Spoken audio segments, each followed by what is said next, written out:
আজকে আমি বানালাম ঘরোয়া ঘুগনি, একদম হাতে তৈরি, একদম দোকানের মতো টেস্ট হবে খেতে। এই দেখুন এখন কত লোভনীয় লাগছে, খেতে একদম দারুণ লাগবে। আমি বারবার বলি যেটা দেখতে সুন্দর হয় সেটা খেতে সুন্দর হয়। কত সুন্দর কালার হয়েছে বন্ধুরা, দেখুন একবার কীভাবে বানালাম। চলুন আপনাদের সাথে শেয়ার করে নিই। হাই বিয়াস, সবাই কেমন আছো? সবাই ভালোই আছি আলহামদুলিল্লাহ। রোজা শেষ হতে চললো, আর দুটো আছে, কষ্ট করে ওই দুটো হয়ে যাবে।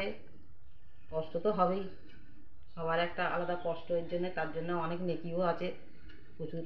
আল্লাহ অনেক কিছু ব্যবস্থা করে রেখেছে, সেখানে যেতে তো হবেই। দুনিয়া ছেড়ে সবাই যাব, যে যে এসছি, পশু পাখি মানুষ, দুনিয়া যে যে এসছি সবাই চলে যাব। তা আজকে আমি বানাবো একটা ঘুগনি, তার জন্য আমি ঘুগনি, তার জন্য আমি মটরকে কালকে ভিজিয়ে রেখেছিলাম, এখন একটু হাফ সিদ্ধ করে নিয়েছি।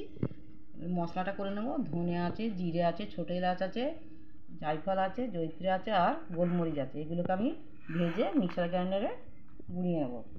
তারপরে আদা, রসুন, পেঁয়াজ, তেল যাবতীয় আছে, ওগুলো সব দেবো, আপনাদেরকে দেখাবো আমি যা যা করবো।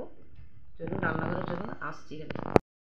মটর আর আলু দিয়ে দিয়েছি, তাতে আমি একটু ফুড কালার দিয়েছি সুন্দর দেখাবার জন্য। এবার আমি একটু জল দিয়ে সিদ্ধ করে নেব। সর্ষের তেল দিয়ে দেবো।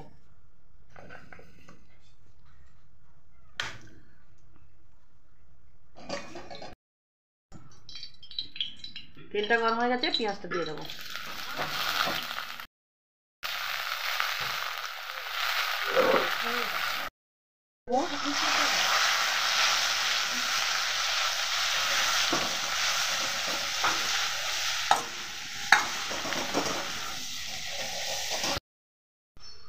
টমেটো দিয়ে দেবো।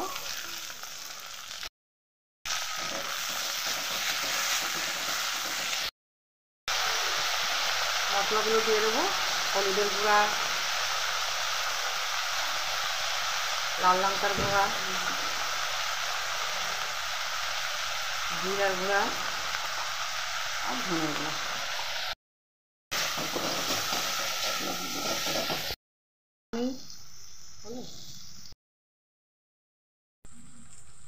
লবণ দিয়ে দেবো।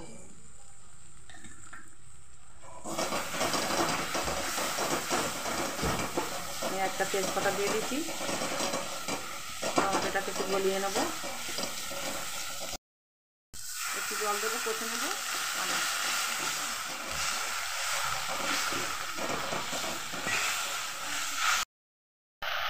সিদ্ধ করা মটর আর আলু একসঙ্গে সিদ্ধ করেছিলাম, দিয়ে দেবো কড়াই। দেখুন বন্ধুরা কত সুন্দর হচ্ছে, কালারটা পুরো চেঞ্জ হয়ে গেল। এইরকমভাবে করলে দ্বিগুণ টেস্ট হবে, খেতেও ভালো লাগবে।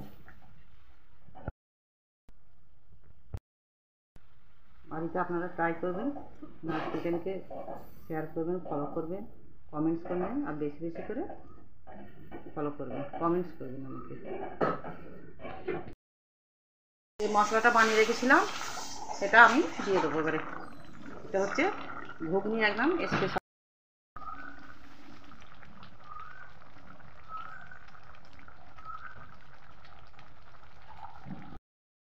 এবার আমি নামিয়ে নেবো, গ্যাসটা অফ করে দিয়েছি, নামিয়ে নেবো। কত সুন্দর। আবার একটু মশলা দিয়ে দেবো।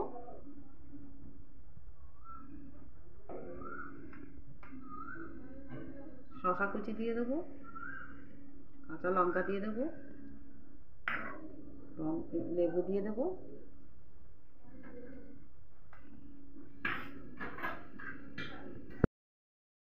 পেঁয়াজ কুচি ওপর থেকে ছড়িয়ে দেবো, আর বিট নুন দিয়ে দেবো, একটু বিট নুন। আর এবারে আমি একটু বেরেস্তা ভেজে রেখে দিয়েছিলাম, তেল শুদ্ধ, ছড়িয়ে দিয়ে দেবো। এরকমভাবে করবেন, দারুণ খেতে লাগবে, সুন্দর লাগে। এরকমভাবে হয়তো কেউ কোনোদিন করেনি, আমি করেছি প্রথম। এটা দেখে আপনারা নিশ্চয়ই বাড়িতে একবার হলেও ট্রাই করবেন, বানাবেন, নাচ কিচেনকে শেয়ার করবেন, ফলো করবেন, আর কমেন্টস করবেন, আর সাবস্ক্রাইবটা করে দেবেন।